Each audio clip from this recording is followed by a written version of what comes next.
Hey everybody, I hope you all are doing well and welcome back to Whiskey Wanderers. Today we are at a Total Wine at a reasonably, finally this time of year, reasonable temperatured Summerlin, Las Vegas, where we see some very interesting, I guess I would call it a medley of Irish whiskeys. Really, in fact, it's the various iterations of the green spots that are out there, as well as one of my favorite non-age statements from Knob Creek, which is the Knob Creek Single Barrel Select from Total Wine. So it's pretty cool. Now, before we get to the video, if you like these videos, and really if you like all our videos, whether it is the wanders or the hauls or the reviews or the unbottlings, unboxings, and really all the amazing stuff that we got cooking up for you, and we have tons of amazing stuff cooking up for you, don't forget to like and subscribe, because it does really help the channel grow, and we are so thankful for that. But also because you get notifications when our newest videos come out. All right, now let's get down to the video. So let's kick this off with a bit of a whiskey check while I am getting warmed up, while the Wander Vision's getting up, and hopefully you all are getting warmed up. And I think what I am going to be enjoying today, so I'm going to be enjoying a little bit of this Ichiro World Whiskey. I think it's 2021, maybe. Oh, it's quite good. The limited edition.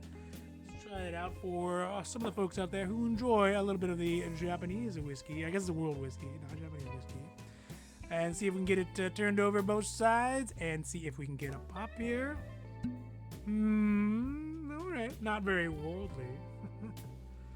Get some juice. Oh yeah. And the whiskey, because let's face it, you can never really drink too much of it. You can only just drink it too fast. Cheers. Oh man, that is very interesting. So well blended. So first up today is actually going to be a medley of the green spot Irish whiskeys out there, because, well, I think what is happening is that Mitchell & Sons, well, they can't figure out how to make whiskey age any faster. And really, nobody can. No matter what they tell you about, like, oh, the temperature and the location on the longitude, whatever, all that makes it not required to age as fast, age faster. Not true. Not true. There is no replacement for age. But, aging whiskey is quite expensive. So since they could not make whiskey age any faster, to add value, especially during what was the whiskey rush of 2020s, they started to do other things to add value to the whiskey, essentially replacing the value that is added to a whiskey with age and cost, but instead replacing it with a perceived value, adding something non-age related to it. I mean, a perfect example of this, Lefroy. Lefroy is notorious for this, for doing just kind of minute, nuanced changes to their standard 10-year-old whiskey.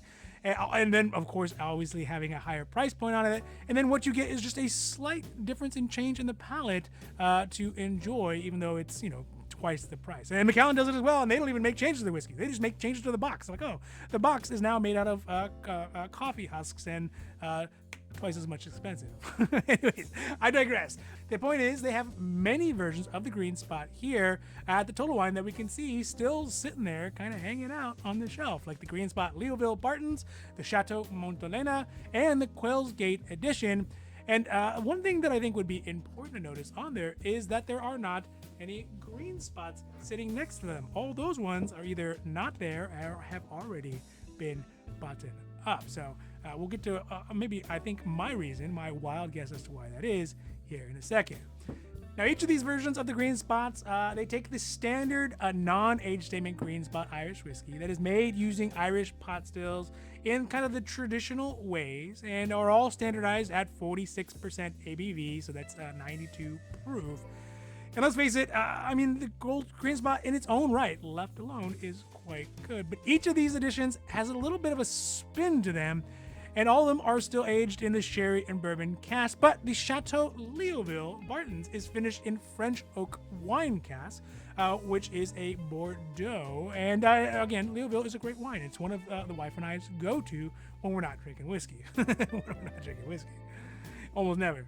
Or you can take the green spot Chateau Montelena, which, as you would imagine, is aged in French oak Zinfandel wines from Chateau Montelena here in Napa, California. And then, of course, there is the green spot Quail's Gate edition, which is from I don't really remember. I think it's Canada. Maybe it's from Canada. Do they have wines in Canada? They have wines in Canada. So each of them has their own little different spin on the exact same genre, and they're all priced at $97.99. cents, which if we compare that to the standard green spot at $54.99, it means that in order to get this little kind of special age and finish and probably like money rights for the names and all that kind of stuff, essentially we're paying $43 over the standard price, or 43.88% more. I mean, that's a real big jump. And I mean, it's not even that far off from what the cost for a yellow spot would have been, which is aged 12 years. And you can still find at Costco, this time of year specifically, you can find it at Costco for around $110, $115. So it's not that big of a jump, and you get an age statement, and you get it 12 years old. So I don't know. I mean, I think it'd be very difficult to make those comparisons between a higher age, similar price, and one that has been finished in kind of a kitschy way, right? Something novel. So I'm not decrying these. I don't think there's anything wrong with these, and companies got to innovate and they got to grow. I get it, right? But who are these for? Are they for Irish whiskey drinkers who also love Napa wine? Are they for Bordeaux drinkers who like Irish whiskey?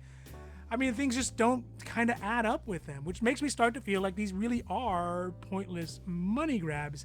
And in fact, they feel very money grabby. Like they thought of the idea before they even tested it and saw that it was cheaper and more profitable to do it this way, assuming they sell. And obviously, we can see here that the gamble is that even with the green spots all zhuzhed up, they're still kind of sitting on the shelf by themselves with lonesome, while the normal standard green spot is kind of already out the door. So that is definitely one side of it. I mean, obviously it was a gamble by them to say, hey, we're going to try to make more money with a fancier version of green spot rather than invest 12 more years to produce more yellow spot when, the whiskey boom, smartly, may not be still going by 2032, so 12 years after 2020. So it's kind of a smart move, but I mean, it's just... The other side of this is that, the feeling that maybe I should buy some of these. And the reason being is that the likelihood of the dumb whiskey money being out there in the market in the same way that it has been over these last, 5-10 years is almost zero. It's not going to be there anymore, probably in our lifetime. And so you won't get these kind of, Flintstones meets the Jetson versions of whiskeys that were just thrown out there to try to collect some of that money. And my point to that is that maybe they are quite good. Maybe they look cheesy, but they are quite good, and because there was extra money, they were able to be made. But if no one buys them, then they disappear, and no one knows that great whiskey basically just fell off the shelf. So, I don't know. It's kind of got me thinking that maybe I should have at least bought the Leoville version of it and tried them side by side. So, either way, that is the special edition medley of the green spots. I just kind of a random whiskey thought that I had while we saw them, that they're all sitting there, all so proudly put up there, and someone thought this would be a great venture, and then obviously everyone just kind of goes back to the original green spot. But maybe if I see them up there, the Leoville, next time, maybe I'll pick that one up. So this time it was a pass, though. Now, speaking of novelty, and perhaps this is a novelty that is not going to have any trouble getting off the shelf, is this Nest whiskey, which is definitely a crowd pleaser, because I know and I love the standard lines as well as the age statement versions. But this one doesn't have an age statement, which is the Knob Creek Single Barrel Total Wine Barrel Select. And as many of the mass producers of whiskey out there see, and we see it with Jack Daniels very specifically, as well as Jim Beam, kind of early starters with that, is they find that there is the money, the pot of gold in whiskey is now moving to the higher end of whiskeys. My money included, right? I like those too. And it seems to be what Knob Creek is kind of aiming for with the Barrel Select, as well as in collaboration with Total Wine. This one, of course, is a Barrel Select from Total Wine, which is kind of cool. It was kind of cool, but to be fair, Barrel Selects are becoming a dime a dozen by this point. I wonder how many barrels aren't selected at this point. And if you wanted a Knob Creek that was a higher ABV, but you didn't want to delve into maybe some of the different Bookers, and yes, they're different, but they're not that different, and there's some nuance to them, but they're all from the Beam family, so they are going to share a similar profile like the Habsburgs. But if you didn't want to spend Booker's money, but you wanted something a little higher in the Knob Creek, this is an ideal option for you. The mash bill on it is at 73% corn, 13% rye, and 12% malted barley, and it is aged 9 years old. So you get an age statement, and you get a healthy ABV. So that is sort of nice.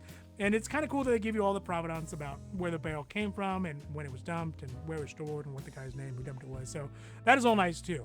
I guess the best part about it is that it is at a fairly reasonable price for what it is at $60.99, which means that price-wise, it's going to be about $30 more than the standard. So that's about 100% more than what you would pay for the standard, but you get 20 more proof points. So there's definitely some diminishing returns there.